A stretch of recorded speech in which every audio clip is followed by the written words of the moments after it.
brought my glasses to be with Harry, but he switched on me, so... Good morning, everyone. It's an honor to be here with the Senate Democratic leader, to see him being so fit. We come together because we're faced with a challenge for our country, a challenge to honor our oath of office, which we all take to protect and defend the American people. And now we've had this comedy of errors that has been going on, this major amateur hour in non-legislation that is standing in the way of our honoring our oath of office. But as we have the debate on it, it's important to recognize what it means to people. Harry, you remember when we established the Department of Homeland Security and the Committee on Homeland Security. It was controversial, and I don't think we still have it exactly right, but nonetheless, the title, Homeland Security, was the source of great debate. But it has the word home in it, and this is what it means to people in their homes. A shutdown will block $340 million in staffing for adequate fire and emergency response grants. You know it as the SAFER grants. Critical funding for local communities used to help fire departments increase the number of frontline firefighters. It means that the Urban Area Security Initiative, a shutdown will block $600 million in the Urban Area Security Initiative that support the preparedness of nearly 40 high-threat communities across the country. FEMA and disaster preparedness grants. Think of this. Under the Republican Department of Homeland Security shutdown, 3,260 FEMA employees will be furloughed. Furloughed means stay home and you don't get paid. Do not, under any circumstances, come to work. Critical disaster preparedness grants will be blocked. Local jurisdictions, for example, in Massachusetts, which has been inundated with snow, local jurisdictions will be denied the disaster assistance grants they need to deal with the snow. A DHS shutdown will, in terms of Secret Service, will prevent new hires, vital training, and upgrades across the Secret Service's protective activities, not only to protect President Obama, but to prepare for the upcoming presidential elections. Under the Republican shutdown, 30,000 DHS employees will be furloughed. Another nearly 170,000 DHS employees will, made up primarily of frontline security personnel, will have to come to work without pay. There's nearly 200,000 employees that will either be furloughed or asked to work without pay. I don't know about you, but I think almost everybody I know cannot live without having a paycheck on time. Members of Congress even, and yet they're asking this Department of Homeland Security people to do that. And that nearly 170,000 of DH employees, 40,000 are Border Patrol, 50,000 TSA, 13,000 ICE, 40,000 active duty Coast Guard, more than 4,000 Secret Service law enforcement agents. All of these people asked to come to work without pay. As we all know, many of these, practically all of them, depend on their biweekly paychecks, and the lack of pay can cause real hardship, wouldn't it, for you and your family, including the ability to pay your mortgage, your rent, your car payment, whatever it happens to be. So let's just get down to passing a clean bill to the end of September. The gamemanship should end. The Texas case, the court, as I disagree with the court decision, gave them a face-saving way to just end this. Now, Harry and I agreed that Peter King will probably be the most quoted man in America in the next few hours when he said, Peter King, the Republican member of Congress from New York, he said, "We cannot allow DHS not to be funded. People think we're crazy. There are terrorist attacks all over the world, and we're talking about closing down Homeland Security." Peter King, Republican of New York, then said, "This is like living in the world of the crazy people." I associate myself with the remarks of the gentleman from New York. With that, I'm pleased to yield to the distinguished Democratic leader of the Senate, Mr. Reid.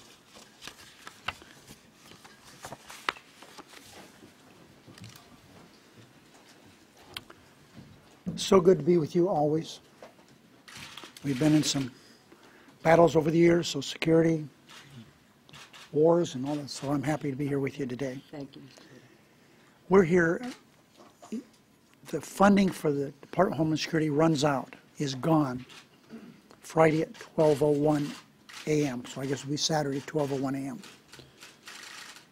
It's over with. If it shuts down, Leader Pelosi has outlined in detail how it hurts. But the one thing that it makes sure that everyone understands, not only does it drastically affect those men and women who work so hard, but it affects our homeland. In New York yesterday, they picked up 3 guys who were just leaving to join ISIS. It's in the mind of every American that you see these people in cages they've captured, and now they spent 22 minutes burning one of them to death that everyone has seen. Picked up 21 Christians in Syria the day before yesterday. We know that they're likely to be beheaded. American people are frightened, and rightfully so. ISIS appears to have money. Terrorists appear to have money. Why shouldn't our homeland have the ability to protect itself? This is like living in a world of crazy people. That's what King said, and that is absolutely true. Now, I want to make sure everyone understands where we are here in the Senate. We're going to have a vote on making sure that Homeland Security does not shut down. We're ready to vote on that right now. It's been held up by the Republicans, but I'm sure that'll clear because they can only hold it up for a short period of time. We've had all kinds of rumors that the House is going to take our fully funded bill and send it back with a number of riders on it. It is a waste of time. We will not allow a conference to take place. It won't happen. And we're willing to go to Homeland, when we finish fully funding Homeland Security, if the Republicans want to go to immigration, any part thereof, we'll go to them. They won't need a motion to proceed, we'll just do it. But that's where we are today. And I think that we must accept the fact that this is I don't know if it's crazy people, it's like an 8th grade civics class. I mean, what is going on in the House? We have the 2 leaders who haven't talked to each other in 2 weeks. This is not a very good situation, and we're not going to be part of their petty games. We want the Department of Homeland Security, for all the reasons Leader Pelosi has outlined and more, to be fully funded. Senator Reid, so if the House sends over an amended bill with riders, does the department shut down in your view? If they send over a bill with all the riders in it, they've shut down the government. We are not going to play games. We've been working for a month to come up with a clear funding proposal the President can sign. So they can put all the riders on it they want. We will not allow that to take place. Do you accept a short-term CR? Well, Manu, I'm not going to be here playing all these hypothetical games. Let the House act. The rules are very clear, what rights they have, what rights we have. They have to do what I think is the right thing to do, and that is to fund the government. I was happy to see Chairman Rogers, head of the Appropriations Committee, said he believes there should be full funding. There's a score or more that have publicly spoken out, that Republicans, that it should be fully funded. So I'm not going to get into all these hypotheticals. What if they send us a 2-day CR? What if they send us all these riders? We are where we are. Here in the Senate, we will vote on fully funding Homeland Security. We're not going to allow conferences to take place. And if they want to debate immigration when this is all over with, we're happy to do it. Has Speaker Boehner asked you for Democratic votes? Have you had any conversations with him or Republican leaders in the House? I've had brief conversations with him on the subject, Wednesday probably most recently, where I said we are not prepared to do 2-month CR. I agree with the leader. We can't get involved in 5 days, 7 days, and all of that nonsense. Let's just get the job done on time, because this is all about time. It's about the time that they kick the can down the road from December. In December, instead of making this part compromise bill for funding the government, they said we're separating this out. In that time, and the Speaker said at the time, don't worry about this, we're going to pass it in January. That's what he said at the time. In that time, in January, we had Je suis Charlie. The whole world was galvanized around the issue of Homeland Security in each of their homelands, except in the hermetically sealed House of Representatives chamber.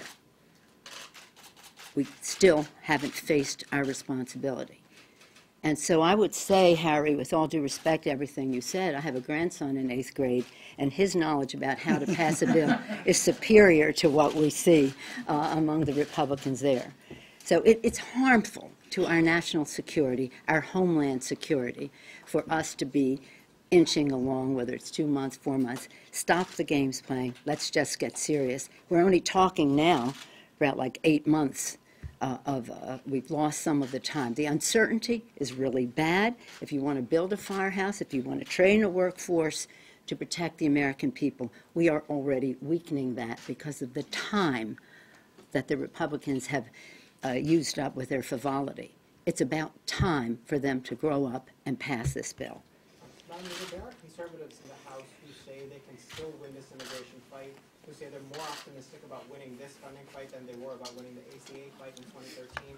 I'm wondering what both of your responses to that. Nothing. I mean, you'll have to talk to them about that. I think what they're demonstrating, though, is that immigration was not the reason they're shutting down government. It was the excuse they were using, because now they have an out from what the judge said in Texas, and now they still want to shut down government. So understand, shutting down government is their motive, and that's what they have to be held accountable for. Now, I lost track, but I'm sure you know, I think they voted to defund Obamacare 57 times, so maybe we have 56 more times left on immigration.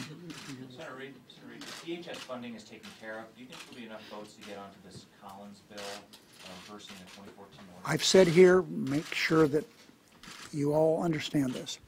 The President signs Homeland Security, fully funds Homeland Security, it doesn't shut down. We don't need 60 votes. We'll go to it. We relish a debate on immigration, but it has to be after we fully fund Homeland Security. And how would you want to amend that bill if you're on it? Let's see what bill they bring up. If it's Collins, we got a lot. Senator Durbin yesterday said we'd have 2 or 3 weeks of work on that bill. It would be longer than the Keystone Pipeline. Madam Leader, just to clarify, you won't give Speaker Boehner cover for a temporary CR, 2 weeks, 2 months?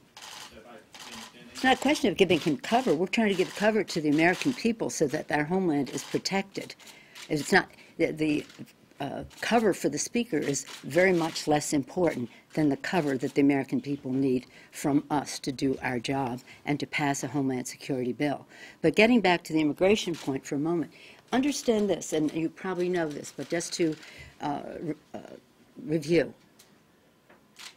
The President of the United States acted with full legal authority under the law and with precedent and with the ability for prosecutorial discretion to protect the people that he did. President Ronald Reagan, President George Herbert Walker Bush, President Bill Clinton, President George W. Bush, all acted, and presidents before them, President Eisenhower, President Nixon. I'm just trying to go into your lifetimes here. Reagan, the president said, if you don't like what I've done, act. Pass an immigration bill, a comprehensive immigration bill, and then we can have that debate. But they didn't.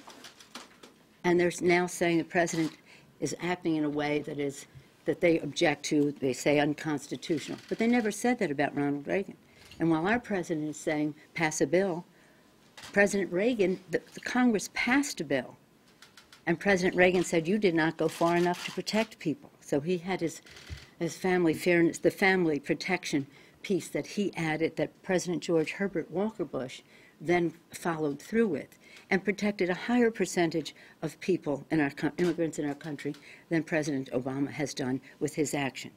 And I think one of the strongest presidents we've had in his advocacy for immigration reform has been President George W. Bush. They never had a complaint except for this president. And so it rings hollow when they talk about the Constitution, when with presidential precedent and the law of the land, our president has acted within his legal authority. So as I say, it's one more really an one more excuse, question not here. a reason. Leader Reid, and Leader Pelosi as well, if there's this much trouble on what is important, but is frankly a very small portion of the federal government, how is everything going to go when it gets to be a debt ceiling, September 30th, when you have a whole fiscal year, everything else, if there's this much trouble with just... You should write a story about that. I'm interested what you would think. Okay, thanks, everybody. Okay.